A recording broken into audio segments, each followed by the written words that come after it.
Hi, my name's Rosika and this is the Midnight Reader, and today I thought we'd have a little bookside chat about reading slumps, how they happen, and how to get out of them. So grab yourself a cup of something warm and tasty and come chat with me while we figure out how to get ourselves out of this mess.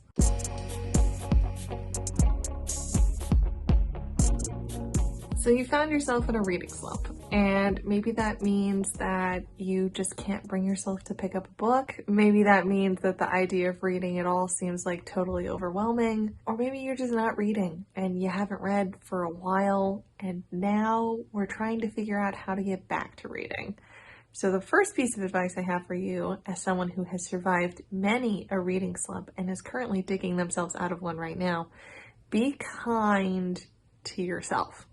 All right, because I don't think that very many people out here in the booktube internets would be shitty to other people for not reading enough. So maybe don't say like mean things to yourself that you wouldn't say to other people.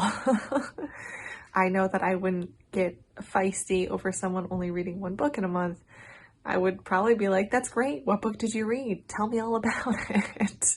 People are different and they read at different speeds and different amounts, and it's okay if the amount that you've been reading is different than the amount that you usually read.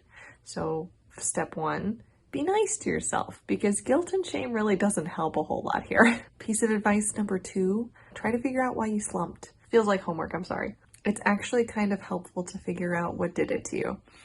Was it you read an incredible book and now you just can't possibly fathom picking up anything else and you've lost interest in other books? Was it you're a baby booktuber and you've signed on for too many projects and readings and you're reading books that you might not necessarily otherwise pick up and you burned yourself out? You can burn yourself out. You can do that with reading goals. You can do it with participation in buddy reads and book clubs.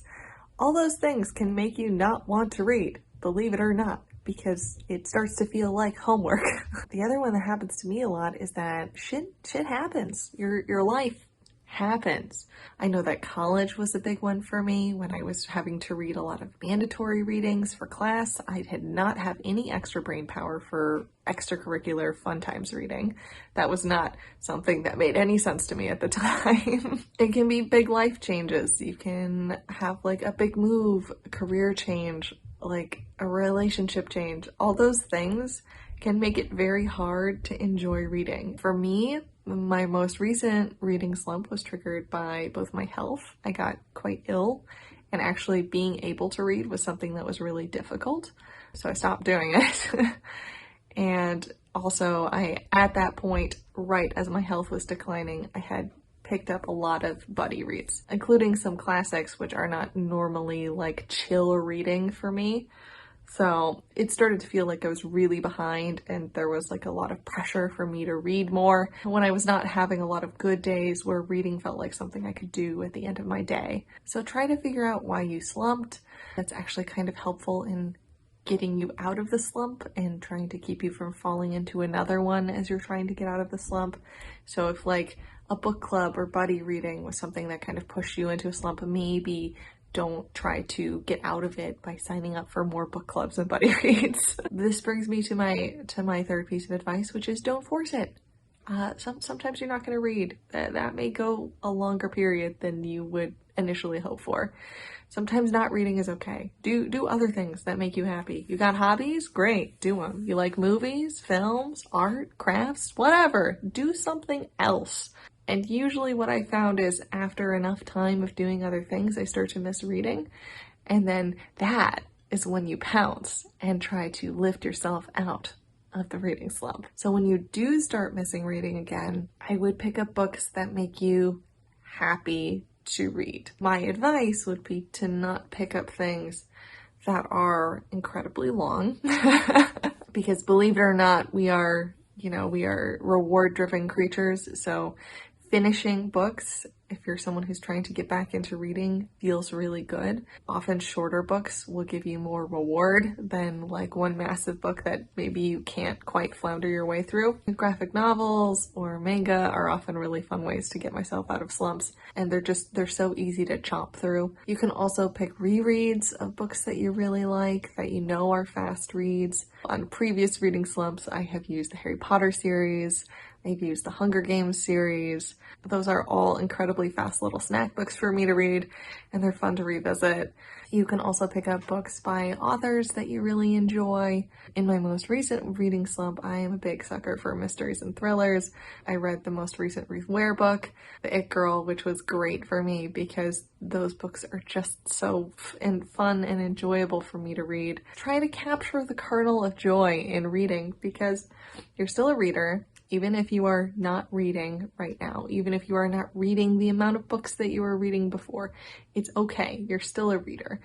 But try to remember that things that is going to make you want to continue being a reader is enjoying reading. So do things that recapture the kernel of joy of reading. The second part of that, I would say, is pick mediums that are easier for you to read in. For me, I don't actually have a ton of paper books. And that's because when I read a paper book, I want to have it just so. I want to be in a comfortable chair. I want it to have a warm beverage. I want it to have a blanket. I want to have silence. And I will tell you that those moments are a lot harder for me to come by. So I know that for me, easy reading mediums are generally audiobooks because I listen to them while I'm doing other things. So I listen to books on my commute and when I'm walking the dog and when I'm cleaning dishes. And that generally helps me put a big dent into a book I'm reading and it makes me feel good. Otherwise, I like to read books I read on my Kindle. The name of the channel is The Midnight Reader because often I read before I go to bed as a way to keep myself off my phone, which I have found dramatically improves my sleep. So I try to read on my Kindle as much as possible. It's a little bit harder than me for audiobooks because sometimes I'm tired and I want to go to bed, but if I can, I try to read before I go to sleep. So try to pick reading mediums, reading times that are easier for you. You just don't want to force it right now. Like you don't want to do something that's going to make your reading slump worse. And those are my bits of advice for reading slumps. You're gonna fall in them. Everybody does. And you will likely be able to dig your way out of them. BookTube is this wonderful place where you can connect with all these people who are readers and book lovers. But I will say sometimes it's not the friendliest place for people who are struggling to read or to get back into reading because you're looking and comparing your life at all these people who are reading 10, 20, 30 books a month. And all of a sudden you start to feel pretty inadequate. The BookTube community is a pretty lovely place, especially if you don't use it to compare yourself to other people. You can use it just to connect with other folks who probably like you are struggling to read sometimes for a variety of reasons. So those are my pieces of advice. I hope you find them helpful. There are tons and tons of videos out there like this on the BookTubes, but this is my own. Reading slumps are not always the easiest thing to dig your way out of, but it is possible. The best of luck to you if you are currently getting yourself out of one, and just know there's one other person out there with you digging themselves out. In the meantime, happy reading, and I'll see you next week.